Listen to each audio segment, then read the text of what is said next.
Hello, St. Paul's.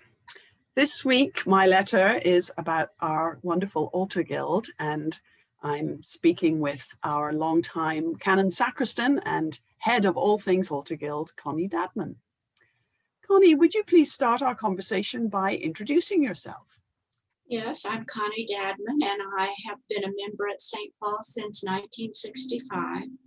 My husband Stu and I came to the cathedral early in that year, and we became active at the very beginning of our time. And as the years went on, we were more and more active in the life of the parish and now cathedral. And we will have our final resting place there too. Stu is in the columbarium, and when my time comes, I will join him there. It's a very important place to us. Thank you. When did you start getting involved with the altar guild? In the late 90s. It was out of guilt. Oh, please say more. Well, I had been asked to join Altar Guild, and I was doing so many other things in the cathedral. And I thought, oh, I don't have time for that. And finally I said, yes, I will join. And I am so happy I did, because it is really my favorite ministry, although I continue to do other things. But Altar Guild's where I spend most of my time. I know that you and Stu were instrumental in the early days of St. Paul's Senior Services, and I'm sure that was time consuming. And I'm grateful to you for answering the call to serve on the Altar Guild. Will you tell us something about what the Altar Guild does? Well, the Altar Guild prepares the space for the congregation to meet Jesus. On your prayer, you speak about the table that the people will come to receive communion. And we prepare the space and the elements. We prepare all the vessels. We set up the credence table and the oblation table. The altar's prepared. We have the vestments ready for the clergy to wear. And we have we want everything perfect, as if you were inviting people into your home for a meal. You're inviting them for the Eucharist at the cathedral. You mentioned the credence table and the oblation table. Would you tell us what those tables are? Yes, the oblation table is an area near the font. And before the service, in normal times, I'm just talking about normal times now, we have the bread and the wine set up there for members of the congregation to carry it forward.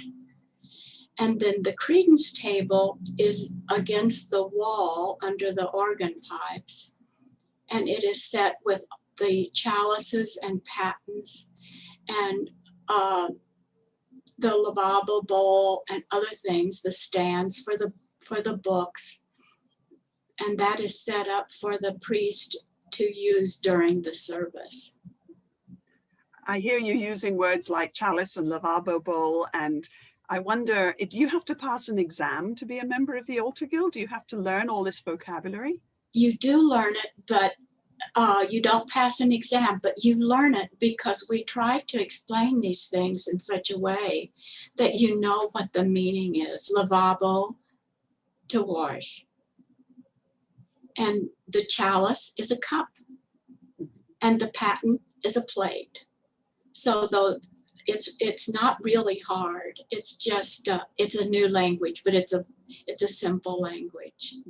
And you can pick it up as you go along. Yes, yes. And we have pictures in the sacristy of our setups so that the workers can go to them. And I still to this day will go and make sure I have everything right for the credence table. I've heard people talk about the work of the Altar Guild being an exercise in prayer. Can you share something about that? Yes, many of our members talk about how certain things they do in the preparation for the service are meditative for them, or they find them very holy. And this came out just this last Saturday. Someone was filling the candles with the oil that we use. And she was talking about how she felt such a presence, of a spiritual presence when she does that. And also in polishing, when people polish the gospel book cover, they will talk about how that is really a very special exercise in meditation as you clean it and you know what's inside the cover. Would you say that service on the Altar Guild helps people to grow in their spirituality and their faith? Very, very much. You learn more about what happens at the service as you prepare all the things that are going to be used in the service. You know how important each thing that the priest does. You learn about the colors of the seasons and why the clergy wear a certain vestment for a certain service, and the color of the season. And the deacon's stole is different than the priest's stole. And only Bishop Susan wears the mitre. So as you learn more about the meaning of all these items that we use in worship, it enriches your faith. Yes, it does. It does. Yeah. And we didn't just make this up. These are long traditions. Mm-hmm. Long traditions. Some of these words go back to the days of Latin being a spoken language. Yes. Why would somebody make a commitment to the Altar Guild ministry? Well, it's a behind the scenes ministry, so it's nice for people that do not want to be lectors or acolytes or a verger, although we have people serving in all those capacities and Altar Guild. It's a place where you can do your work and you can learn about the church and you can make a difference at St. Paul's. You can really make a difference because if the Altar Guild hasn't done their work, the priest is going to have a hard time performing his and her job, because we really prepare for the service. And also we form wonderful friendships. Most of the time we work in teams and they bond. It's a wonderful thing to see. And they often have friendships where they do things outside of the cathedral. But it's a very special ministry, very special. There is something added to an activity when you do it with other people. Yes. And I think your policy of having teams is really a really sound policy and pays off. And when you talk about preparing the altar so that the priest has everything he or she needs, I can speak to that. Of course, I can give testimony to how important that is, that we are very spoiled as clergy. We walk in and everything is ready for us. And we just have to turn around and there is what we need. The Altar Guild prepares for every possibility. And we're always well equipped with beautifully clean and ironed linens and polished silver. We're using these precious materials to worship God, and you help us take good care of them. I know that you also keep a close eye for anything getting dented or broken that has to be repaired. And I've been guilty of denting things, as probably most clergy have been. And you're always very gracious about not blaming, but just quietly getting things repaired and fixed. Well, if we don't use them, there's no reason to have them. So they're going to get dented. That's true. Would you say there are certain skills or gifts that are particularly useful? That maybe not everybody has all of them, but different people have particular gifts to offer? Well, I think that sewing can come in handy, but not a lot of people have that gift on the Altar Guild. But the thing that is most important is that you just, if you take a job to do for the morning or what, is that you just do it the very best you can. And most anybody can polish, most anybody can follow the worksheet and put the things out. So it doesn't take a lot of skill. It really doesn't. And I think that it's a nice ministry for people that have other stressful jobs, because you can come in and do this job and just follow the worksheet and do the things that need to be done. And they're very simple things that need to be done. And when it comes to personality, you mentioned working in a team. It obviously must be important for Altar Guild members to be willing to be part of a team. Yes. And also to be willing to stay in the background, because it's not an out front kind of ministry. Right. It's very important for the Altar Guild members to be respectful to their team and to work together and to be on time and dependable to come to the service. And but all of this leads to people having a good experience and enjoy preparing for the service and cleaning up after, and the friendships and getting to know people and the clergy better. What is the approximate time commitment if you serve on? Well, you need to show up on we have the normal times and we have now, but right now you would show up at 9:30 for the 10:30 service, and then you would be finished by noon or a little after noon. After we don't have very much to clean up now. We are only using one chalice and one paten. And our linens we aren't using many linens, so it doesn't take as much time to clear up. And did you mention a Saturday commitment as well? On Saturday, it's about an hour and a half to 2 hours, and we go in about 9 o'clock. And that's the time when the candles are filled. We use a liquid called Joy to fill, not the detergent, it's liquid candle. And we fill the candles. We get everything set out on our sideboard in the sacristy, and we do cleaning. We polish the brass plates at the communion rail and the Queen's pew, and just general dusting and cleaning. And then we get out the vestments for the next day.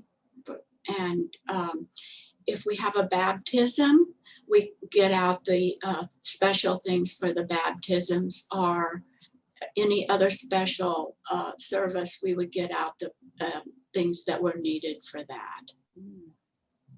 Are you the longest serving member of the Altar Guild? No. Almira Ford and Paula Peeling and Roxanne Perfect Night have been there longer than I have, and maybe others I can't remember right off. So many, many years of experience and growth. Yes. For a number of you. But we have a new person coming this week or this month. So we have new people coming right along. Oh, that's great news, because I know that you've several people have retired from it over the course of this last year. Yes. And I know that you would welcome having conversations with people who think they might be called. Yes, I would really like to talk to people if they would be interested in this ministry, because it's a very important ministry and we do need more people. Some of our sacristans have had major health issues and have had to retire. We're hoping that their health will get better and they can return to us. But for now, some of the teams are lacking in membership, to say. Do you have a favorite task on the Altar Guild? No, I really don't. I just like for everything to be set out there. And when I go into work with a team, I just will say, well, what job isn't being done right now? Because I find that on the teams, a lot of the members have their favorite thing and they will just go straight to that and start working on it. So it's easy for me just to fill in another place. Do you have a story, a memory of an event that the Altar Guild was involved in that was particularly memorable? Oh, yes. The consecration of Bishop Susan. That was our second bishop consecration. For Bishop Mathis, we were at the Town and Country. It was a very different setting. But this for Bishop Susan was right at St. Paul's. And so we were so thrilled to be welcoming everyone, but we knew it was a lot of work to be done, and we had a lot of preparation. We did a lot of polishing, and we had to borrow some of the vessels. We had to borrow patens and chalices. We had 27 chalices that day. That's a lot of linen. Each chalice gets its own special linen, and we prepared for that event. Every Altar Guild member that was available served that day. They each had assigned to them one specific job before the service, during the service, and after the service, and it worked like clockwork. It was a wonderful experience for us. And I was so proud of our team, our Altar Guild. Everyone held up their end of the job, and it was wonderful. It was a glorious day. It was. I remember it well. Have you ever experienced anything that was really strange or surprising in the course of your Altar Guild ministry? Well, I guess the biggest surprise I ever had was Scott Richardson called me one day in early January 2013, and he said, I have a question and you can't answer no. And I said, oh, and he said, we would like for you to be the canon sacristan. And I was quite overwhelmed. I was the first lay volunteer canon at St. Paul's. Oh, wow. And so I didn't know they did things like that. So I was honored. And of course I said yes. So that was the biggest surprise. Now you were already in charge of the Altar Guild at that Yes, point. Yeah. I was, but we never had a canon sacristan. So that was like a promotion. It was. That's wonderful.